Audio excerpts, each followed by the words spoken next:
Hello friends, मैं विकास गुप्ता आप लोगों का स्वागत करता हूं गुप्ता टेक्निकल 7.0 में। आज हम डिस्कस करने वाले हैं सेलेन ट्यूब टाइप हीट एक्सचेंजर के बारे में। ठीक है, तो इसकी पूरी कंस्ट्रक्शन समझेंगे और इसकी वर्किंग क्या है, इसका यूज कहाँ कहाँ है और इसके एक एक पार्ट के बारे में समझेंगे और ये कितने प्रकार के होते हैं, ये सारी चीज़ें हम इस वीडियो में देखने वाले हैं। ठीक है, तो सेलेन ट्यूब टाइप हीट एक्सचेंजर के बारे में लगभग ऑलमोस्ट पूरी जानकारी आपको यहाँ पे इस वीडियो में मिलने वाली है आज। चलिए तो हम शुरू करते हैं। ठीक है, तो पहले हम बता दें कि हीट एक्सचेंजर क्या होता है। तो हीट एक्सचेंजर एक ऐसा इक्विपमेंट है जिसका यूज हम दो फ्लूइड के बीच में, जो कि डिफरेंट डिफरेंट टेम्परेचर के हो, उनके बीच में थर्मल एनर्जी ट्रांसफ़र के लिए, यानी या फिर कहे तो हीट ट्रांसफ़र के लिए यूज़ किया जाता है। ठीक है, यानी कि कोई गर्म फ्लूइड है, उसको हमें ठंडा करना है तो ठंडा फ्लूइड के कांटेक्ट में लाएंगे तो गर्म फ्लूइड क्या है, ठंडा हो जाएगा और ठंडा फ्लूइड गर्म हो जाएगा। ठीक है, और ये क्या है कि जो फ्लूइड है जनरली वाल सेपरेटेड होते हैं, यानी कि ये जो फ्लूइड है, एक मान लीजिए ये हॉट फ्लूइड है और दूसरा है मान लीजिए ये कोल्ड फ्लूइड है। तो ये जो दोनों एक दूसरे कांटेक्ट में आएंगे ना, तो एक वाल के द्वारा सेपरेटेड होते हैं। ठीक है, ताकि ये दोनों आपस में मिक्स ना हो। ठीक है, इतना बात समझ में आ गया। चलिए अब हम देखते हैं इसका यूज कहाँ कहाँ होता है। तो हीट एक्सचेंजर का यूज केमिकल इंडस्ट्री में ज़्यादातर रेट ऑफ रिएक्शन को कंट्रोल करने के लिए, जैसे एक्सोथर्मिक रिएक्शन है या एंडोथर्मिक रिएक्शन है, तो एक्सोथर्मिक में जो हीट रिलीज होता है ज़्यादा, तो उसको ऑब्जर्व करने के लिए, यानी कि हमारे पास जो कोल्ड फ्लूइड है उसको हम वहाँ पे लेके जाएंगे और जो वहाँ का हीट होगा उसका वो ट्रांसफ़र हो जाएगा ये कोल्ड फ्लूइड में। या फिर एंडोथर्मिक रिएक्शन है तो वहाँ पे हम हॉट फ्लूइड का यूज करेंगे, जो जाएगा और हमारे जो रिएक्शन है उसको जितनी रिक्वायर्ड है हीट उसको वहाँ पे देगा। ठीक है, तो यहाँ पे हो गया इसका यूजेस हो गया। ठीक है, और चलिए आज हम ये पहले देख लेते हैं कि सेलेन ट्यूब हीट एक्सचेंजर क्या होता है। तो देखिए इसमें एक सेल होता है, इसमें एक सेल होता है जो कि ये बाहर से ये दिख रहा है, ये वाला, ये जो ये है, ये एक सेल है। ठीक है, ये कैसा है, तो एक लार्ज डायमीटर का सिलेंडर का पार्ट होता है। ठीक है, जिसको हम कट कर लिए वो हमारा सेल हो गया। ठीक है, सेल हो गया। और ट्यूब क्या है, ये स्मॉल डायमीटर का होता है ट्यूब, जो कि सेल के अंदर एक पैरेलल लाइन में ऐसे इसमें फिट होता है। ठीक है, इसमें दो फ्लूइड होगा हमारे पास, एक हॉट फ्लूइड होगा और एक कोल्ड फ्लूइड होगा। वो हमारे रिक्वायरमेंट के अनुसार हम इसमें यूज करेंगे कि हॉट फ्लूइड किस में डालें और कोल्ड फ्लूइड किस में डालें। ठीक है, जनरली अगर हमारे पास वेपर है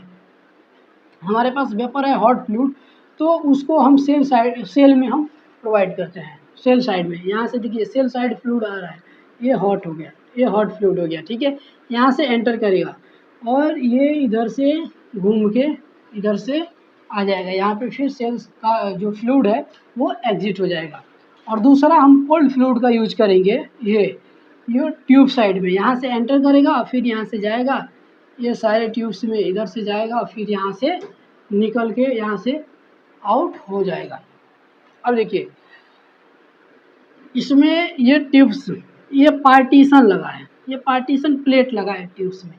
ये क्यों लगा है, इसका काम क्या है, यदि हम ट्यूब साइड फ्लूइड ये अगर हम ना लगाएं तो यहाँ से जो फ्लूइड इंटर होगा वो क्या है, डायरेक्ट इधर से एग्जिट हो जाएगा और इसमें जो हीट का ट्रांसफ़र है वो अच्छे से नहीं हो पाएगा। ठीक है, इसलिए यहाँ पे पार्टीशन लगाया गया है ताकि जो कोल्ड फ्लूइड आए वो इधर से घूमते हुए फिर इधर से आए।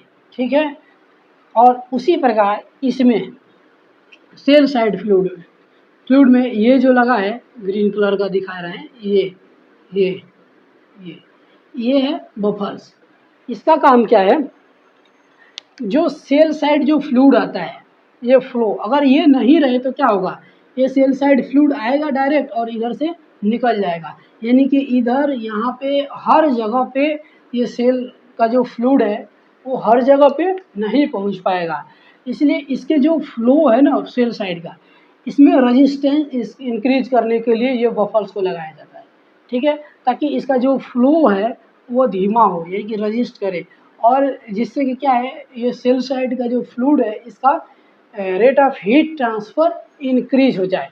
क्यों? क्योंकि ये ऐसे आएगा इधर से घूम के, फिर इधर से जाएगा, तो इसको यहाँ से यहाँ तक आने में समय ज़्यादा लगेगा। समय ज़्यादा लगेगा तो यानी कि इन ट्यूब्स के जो फ्लूइड है इसके कांटेक्ट में अधिक समय तक रहेगा, तो हीट का जो ट्रांसफ़र होगा वो अच्छे से होगा इसमें, ठीक है।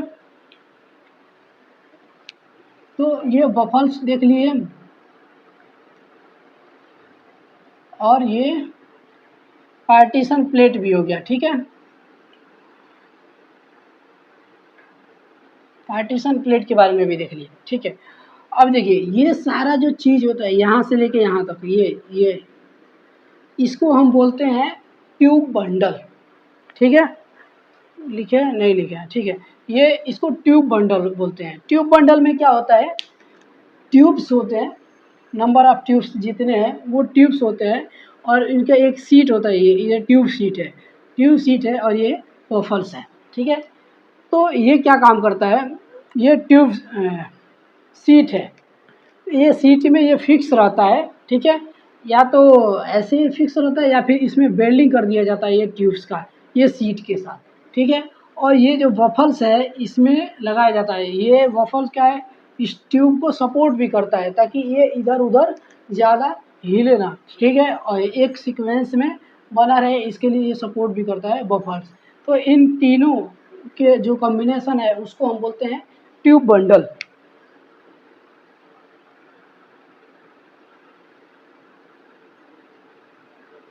ठीक है।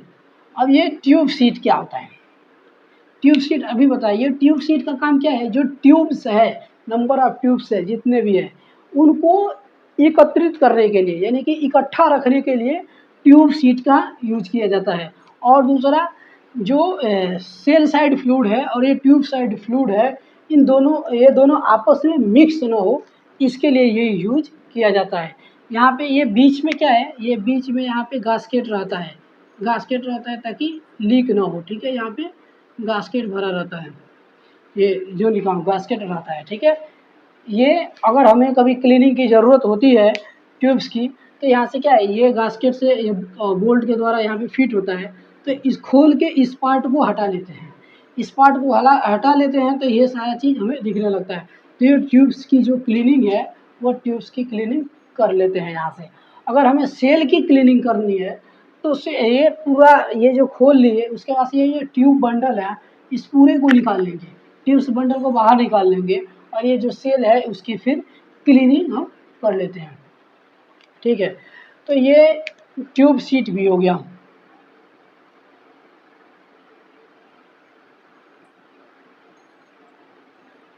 ट्यूब सीट हो गया।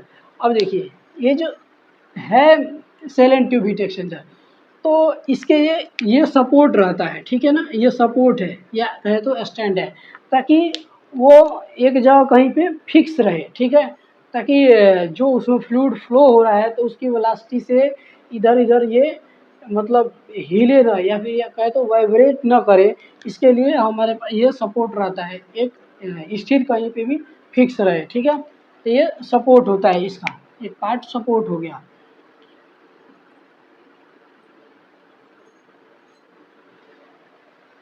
उसके बाद से ये देखिए, अगर हमारे पास इसको shell and tube heat exchanger है, इसको कहीं ले जाना है एक जगह से दूसरी जगह, तो कैसे लेके जाएंगे, उसके लिए यहाँ पे टाई रॉड होता है। इसमें क्या है, इसमें जो लिफ्ट होता है उसका हुक लगा देते हैं, या फिर उसका रस्सा इसमें बांध कर उसको उठा लेते हैं, लिफ्ट करके फिर एक जगह से दूसरी जगह इसको शिफ्ट करते हैं। तो ये इसको इसका मूवमेंट के लिए टाई रॉड लगा रहता है,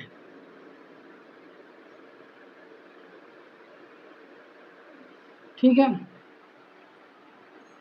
अब देखिए ये हो गया। अब इसमें सपोज दैट इसमें एयर वगैरह चला गया, ठीक है, तो उसको हम वेंट करने के लिए तो एक वाल चाहिए ना, तो यहाँ पे एक वेंट लगा होता है, वेंट वाल लगा होता है, ताकि ये जो सेल साइड फ्लूइड है उसको यहाँ से हम ड्रेन कर सकें, सॉरी वेंट कर सकें। जो उसमें एक्सेस एयर चला गया या फिर जो वेपर है उसको वेंट करने के लिए यहाँ पे वेंट वाल की प्रोविज़न होती है। और दूसरा, यदि मान के चलिए मेंटेनेंस में अगर हमें देना है तो इसको खाली करने के लिए यहाँ पे एक ड्रेन वाल्व भी रहता है, ठीक है, ताकि ये खोल के इसको पूरी तरह से हम खाली कर लें, ठीक है। तो ये क्या होता है, वेंट वाल्व और दूसरा ड्रेन वाल्व,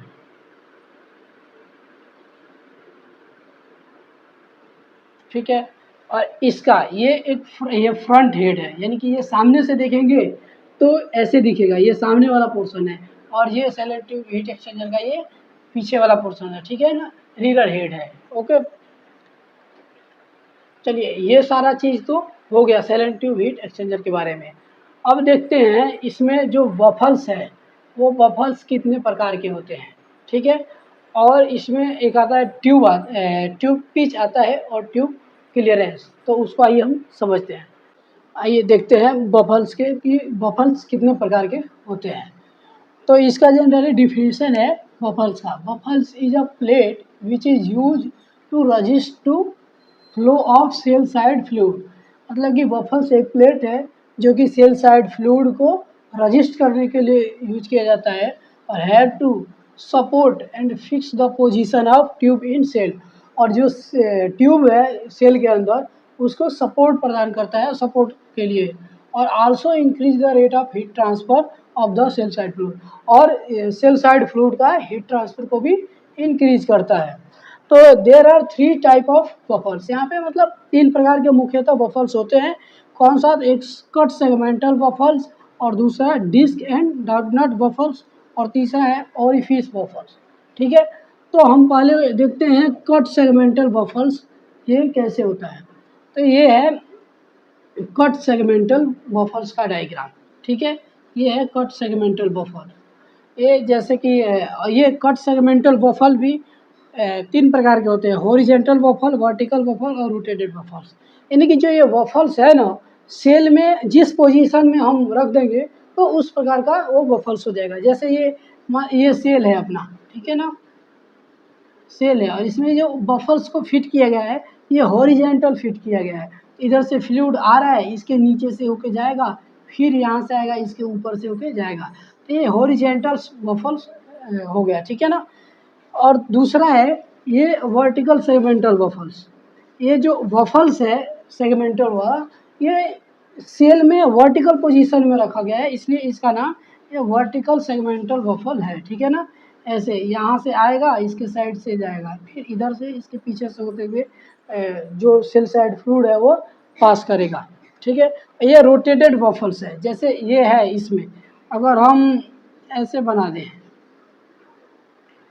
मतलब कि एक न हॉरिजेंटल हो और न ही वर्टिकल हो, तो वो जो हमारा सेगमेंटल बफल है उसको बोलेंगे कि रोटेटेड बफल्स है, ठीक है ना, रोटेटेड सेगमेंटल बफल्स। और ये जो सेगमेंटल बफल्स होते हैं कटिंग के बेस पे 3 प्रकार के होते हैं, ठीक है ना। पहला क्या है, सिंगल कट, डबल कट और ये फिर ट्रिपल कट। सिंगल कट में क्या होता है, जैसे ये जो हमारा है ये सेगमेंटल बफल्स, इसमें एक ही जगह कटा हुआ है, एक सिरे से कटा हुआ है, तो इसको हम सिंगल कट सेगमेंटल बफल बोलेंगे। और जो दूसरा है ये, इसको ये क्या किए, ऐसे बनाए और काट दिए ऐसे, ठीक है ना। तो एक ये वाला पार्ट हो गया, और फिर दूसरा ये वाला। तो ये जो है दूसरा डबल सेगमेंटल बफल है, क्योंकि इसमें 2 कट है। और तीसरा क्या है, ट्रिपल कट, यानी कि ट्रिपल कट सेगमेंटल बफल्स में ये 3 पर ऐसे होगा, ये 2 किनारे का, जैसे ये है बनाए, यहाँ से काट दिए तो एक पार्ट ये हो जाएगा, ठीक है। फिर यहाँ से काट दिए तो एक पार्ट ये हो जाएगा, तो ये एक पार्ट ये, और ये दूसरा ये, तीसरा ये। तो ये इस प्रकार से क्या होगा, ट्रिपल कट सेगमेंटल बफल, ठीक है। तो ये तो सेगमेंटल बफल हो गया। अब हम आगे बढ़ते हैं, डिस्क और राउंडनट बफल्स कैसे होता है, ठीक है। तो आइए उसका भी डायग्राम देख लेते हैं, फिर ओरिफिस बफल्स के बारे में भी देख लेते हैं। आइए डिस्क और डाउटनट बफल्स देख लेते हैं। ये दूसरा टाइप का बफल्स है, डिस्क है डाउट नॉट बफर्स। तो ये है, ये डाउट नॉट है, और ये दूसरा है जो वो डिस्क है। तो और ये जो बीच में है ये क्या है, ये ट्यूब्स है। इसमें बफर्स में जो ट्यूब्स लगे होता है वो है, वो ट्यूब्स है, ठीक है। ये देखते हैं सेल में कैसे दिखता है। ये सेल है, ठीक है। और ये अंदर जो हरा ग्रीन वाली जो लाइन है ये है ट्यूब है। तो इसमें इधर से फ्लूइड जाएगा, तो ये देखिए ये बीच में ये ओपनिंग है यहाँ पे, ठीक है। यहाँ पे इधर से आएगा फ्लूइड, फिर यहाँ पे ये डाउट नॉट लगा है इधर पहले साइड में, और फिर उसके बाद से बीच में डिस्क लगा है। ये यहाँ से लेके यहाँ तक ये क्या है, ये डिस्क है, और ये है वो डाउट नॉट है, ठीक है।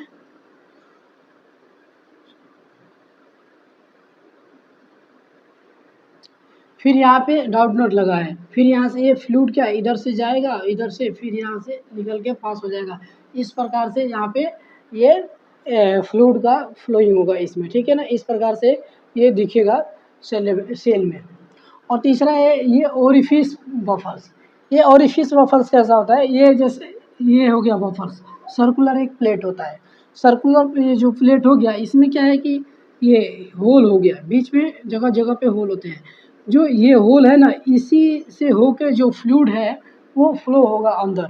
और ये जो दूसरा जो ये छोटा वाला दिख रहा है ये है ट्यूब्स है, ठीक है ना।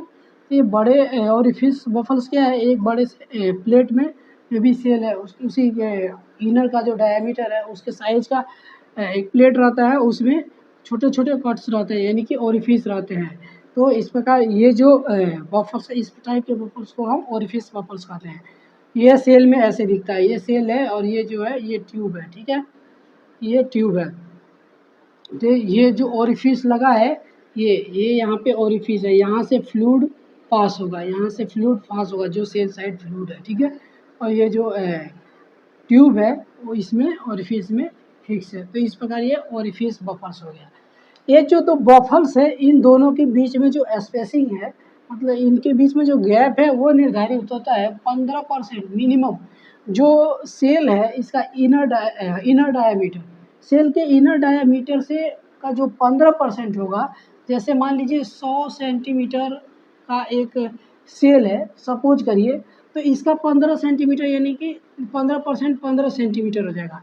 तो कम से कम इन दोनों जो वफल्स है इनके बीच की जो दूरी है वो 15 सेंटीमीटर यानी कि 15% होना चाहिए इनर डायमीटर के। और जो मैक्सिमम स्पेसिंग है यानी कि अधिकतम जो स्पेसिंग है वफल्स के बीच वो 45% होना चाहिए, किसके, जो सेल के हैं इनर डायमीटर के। तो ये अधिकतम इसके बीच की जो स्पेसिंग है वो 45 सेंटीमीटर हो जाएगा, यदि ये ये सेल का इनर डायमीटर समझे तो। सेल का डायमीटर कौन सा, इनर, ठीक है। तो इस प्रकार ये बफर्स की स्पेसिंग है। उसके बाद हम आते हैं देखते हैं कि पिच क्या है, और एक आता है शब्द क्लियरेंस, वो क्या है उसको भी देख लेते हैं, ठीक है। तो ये देखिए जैसे ये सेल में दो ट्यूब्स है, ये दो ट्यूब्स लगा है, ठीक है ना। तो ये जो ट्यूब्स है, तो ये दोनों ट्यूब्स के जो सेंटर ये यानी कि बीच के जो बीच से लेके बीच तक की दूरी, ठीक है ना, इसको हम बोलते हैं पिच बोलते हैं, इसको हम पिच बोलते हैं। और ये जो दो ट्यूब है सेल में, ठीक है, इसके वाल से वाल तक यानी कि इसके जो आउटर सरफेस है ट्यूब का और दूसरे ट्यूब के आउटर सरफेस की बीच की जो दूरी है उसको हम बोलते हैं क्लियरेंस, ठीक है, उसको हम क्लियरेंस बोलते हैं, ठीक है। तो ये हो गया पिच और ये क्लियरेंस। जो ट्यूबिंग है, मतलब ये ट्यूब है सेल में जो फिक्स किया जाता है, इसका 3 पैटर्न होता है। एक पैटर्न होता है ट्राइएंगुलर,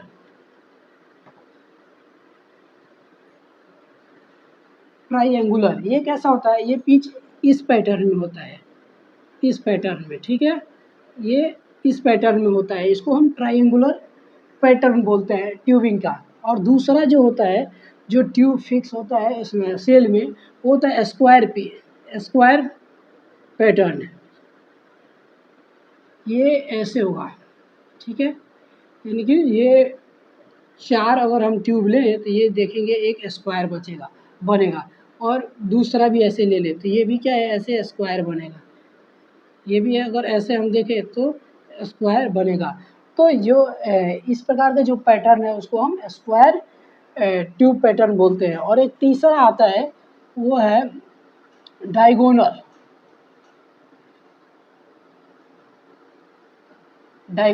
इसमें क्या होता है, ये स्क्वायर पिच के ही जैसे होता है, लेकिन इसमें क्या है, थोड़ा ये तिरछा होता है। जैसे ये देखिए,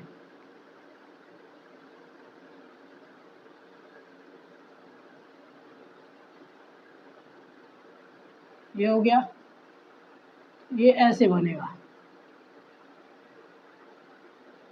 ठीक है।